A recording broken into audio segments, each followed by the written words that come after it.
ओम हरि ओम तत्सत।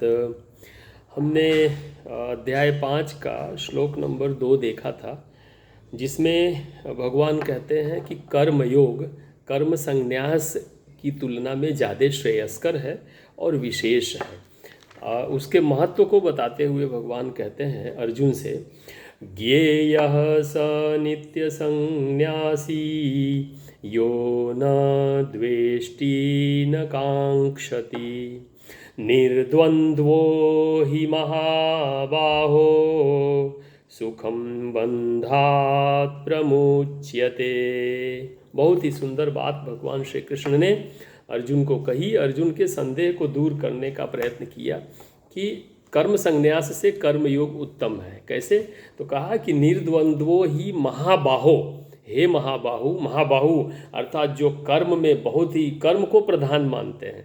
तो भगवान ने उनका ध्यान आकृष्ट करते हुए कहा कि जो महाबाहु होता है वो निर्द्वंद्व हो जाता है, अर्थात सुख दुख बुरा अच्छा सफलता असफलता से बाहर निकल जाता है। अर्थात कर्म करोगे तो तुम्हारे लिए कोई भी बंधन आपके लिए कोई भी बंधन नहीं रहेगा। अंग्रेजी में अगर कहें तो बोलते हैं कि ज्ञेय स नित्य संन्यासी यो न द्वेष्टि न कांक्षति निर्द्वंद्वो ही महाबाहो सुखम बंधात् प्रमुच्यते। इसको अंग्रेजी में मैं कहूँ तो the karma yogis who neither desire nor hate anything, निर्द्वंद्वो न द्वेष्टि न कांक्षति, neither desire nor hate anything should be considered always renounced and therefore free from all dualities, and they are easily liberated from the bonds of material energy or material world। अर्थात हे कर्मयोग, वे लोग कर्मयोगी हैं जो न तो कोई कामना करते हैं और न किसी से घृणा करते हैं, न द्वेष्टि न कांक्षति, और निर्द्वंद्व से बाहर रहते हैं, और इसके कारण वो किसी भी बंधन में नहीं फंसते और हमेशा मुक्ति प्राप्त कर लेते हैं। तो भगवान कह रहे हैं महाबाहो, हे मनुष्यों, अगर तुम महाबाहु हो अथवा अगर तुम कर्म करते हो तो तुम महाबाहु हो, और अगर तुम महाबाहु हो तो कर्म में विश्वास रखो। क्योंकि कर्म संन्यास करने से कभी कभी ऐसा हो जाता है कि हम विचलित हो जाते हैं, लेकिन अगर हम कर्म करते रहेंगे तो कर्म करने में जब हम निपुण हो जाएंगे तो हमें कोई द्वंद्व नहीं रहेगा। अथवा ऐसा कहें कि कर्म करते करते हम कर्म योगी बन जाएंगे, अर्थात द्वंद्व से हम ऊपर उठ जाएंगे। ठीक है, तो इन्हीं शब्दों के साथ आप कर्मयोगी बने।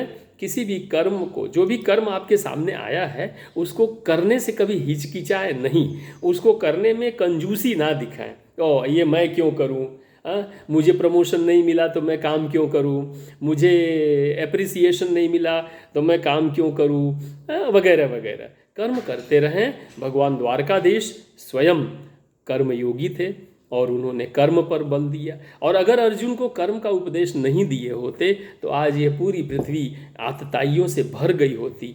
हम और आप सुख चैन से नींद नहीं ले पाते क्योंकि अत्याचार इतना ज़्यादा हो जाता, और जो अच्छे लोग हैं, मंगल कार्य करने वाले लोग हैं, वो कर नहीं पाते। तो अच्छा काम करने के लिए भी आपको कर्म तो करना ही पड़ेगा। तो चाहे काम आप बुरा करें या अच्छा करें, तो बुरा क्यों करें? तो अच्छा ही जब करना है तो कर्म करें, तो कर्म करने में ही विश्वास करें, क्योंकि भक्ति भी एक कर्म है, ज्ञान अर्जित करना भी एक कर्म है, हम आपसे बात कर रहे हैं ये भी एक कर्म है, आप हमें सुन रहे हैं ये भी एक सदकर्म है। तो कर्म करने से हमें हिचकिचाना नहीं चाहिए, हमेशा कर्म में रत रहना चाहिए। जो भी कर्म आपको भगवान ने दिया, आपके बड़े लोगों ने दिया, आपके गुरु ने, आपके सीनियर्स ने, आपके टीचर्स ने, आपके कलीग्स की तरफ से, कोई भी कर्म आपके, देखो आप उसके लायक हैं, आप उसके योग्य हैं, तभी वो कर्म आपके पास आता है। आपके कंधे मजबूत हैं इसलिए वो कर्म आपके पास आता है। तो उस कर्म को सफलता असफलता की सीढ़ियों से बाहर निकल करके अवश्य मन लगा करके करना चाहिए। ओम हरि ओम तत्सत।